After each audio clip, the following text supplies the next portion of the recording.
Hi అందరికీ welcome back to Leelamma's kitchen. Today recipe వచ్చేసి mutton kaju gravy curry. ఎక్కువ గ్రేవీతో తక్కువ మసాలాలు వేసుకొని ఈ కర్రీ అనేది ఎలా ప్రిపేర్ చేయాలో చూసేద్దాం.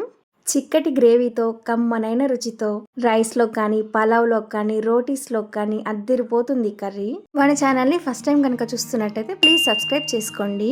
ఇంకెందుకు ఆలస్యం వీడియోలోకి వెళ్ళిపోదామా?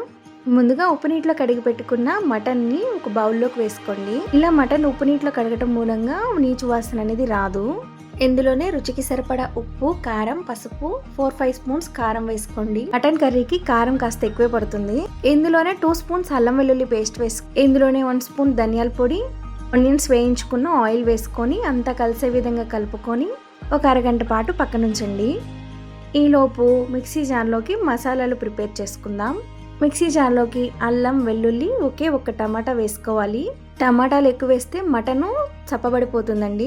ఇందులోనే వేయించి పెట్టుకున్న ఫ్రైడ్ ఆనియన్స్, నానబెట్టి పెట్టుకున్న కాజు వేసుకోవాలి. పేస్ట్ చేసుకొని పక్కన పెట్టుకోవాలి. ఇప్పుడు నానబెట్టుకున్న మటన్ని కుక్కర్లోకి వేసుకొని హై ఫ్లేమ్ మీద 3 విజిల్స్, లో ఫ్లేమ్ మీద 1 విజిల్ వచ్చేంత వరకు ఉడికించుకోవాలి. మటన్ని కుక్కర్లో వేయటం మూలంగా చాలా త్వరగా అయిపోతుందండి, పెద్ద శ్రమ అనిపించదు. ఇలా కుక్కర్లోని ఆవిరిపోయిన తర్వాత మూత తీసి చూస్తే మనకి మటన్ అంతా ఉడికిపోయి ఉంటుంది. ఇప్పుడు కడాయిలో ఆయిల్ పోసుకొని ఆయిల్ కాస్త హీట్ అయిన తర్వాత హోల్ బిర్యానీ స్పైసెస్ వేసుకొని అవి కాస్త వేగిన తర్వాత వేయించుకున్న ఆనియన్స్ వేసుకొని అవి కాస్త వేగిన తర్వాత ముందుగా పేస్ట్ చేసి పెట్టుకున్నాం కదా కాజు పేస్ట్ని వేసుకొని అది కాస్త పచ్చివాసన పోయేంత వరకు వేయించుకోవాలి. ఇందులోనే రుచికి సరిపడా ఉప్పు వేసుకొని మూత పెట్టి మగ్గనివ్వాలి. ఇలా కొద్దిసేపటి తర్వాత ముందుగా మనం ఉడికించి పెట్టుకున్న మటన్ని వాటర్తో సహా వేసేసుకోవాలి. ఇందులో ప్రత్యేకంగా వాటర్ ఏమీ వేయక్కర్లేదండి, ఇలా మటన్లో వచ్చిన వాటరే సరిపోతుంది మనకి. చిక్కటి గ్రేవీతో కమ్మగా ఉంటుంది కర్రీని ఈ విధంగా చేస్తే మాత్రం. మీ ఇంట్లో వారు ప్రతిసారి అడిగి మరీ చేయించుకుంటారు, అంత టేస్టీగా ఉంటుంది అనమాట ఈ కర్రీ. ఇప్పుడు కర్రీని మూత పెట్టి ఉడికించుకొని కొద్దిసేపటి తర్వాత ఫ్లేవర్ కోసం సన్నగా కట్ చేసి పెట్టుకున్న కొత్తిమీర, పుదీనా వేసుకోవాలి. ఇందులోనే సన్నగా కట్ చేసి పెట్టుకున్న పచ్చిమిర్చి వేసుకొని మూత పెట్టి ఉడకనివ్వాలి.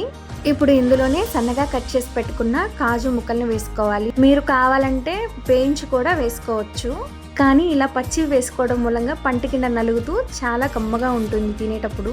కూర కాస్త దగ్గర పడిన టైంలో కసూరి మేతి వేసుకొని ఇందులోనే గరం మసాలా వేసుకొని లాస్ట్లో కొత్తిమీరతో గార్నిష్ చేసుకొని సర్వింగ్ బౌల్లోకి సర్వ్ చేసుకుంటే ఎంతో రుచికరమైన మటన్ కాజు కర్రీ రెడీ. చూసారు కదండి, ఇలా వేడిగా ఉన్నప్పుడు మనకి ఆయిల్ అనేది సపరేట్ అవ్వదు. కాస్త చల్లబడిన తర్వాత గ్రేవీ కాస్త చిక్కపడి ఇలా ఆయిల్ సపరేట్ అయ్యి కర్రీ మాత్రం అద్భుతంగా ఉంటుంది.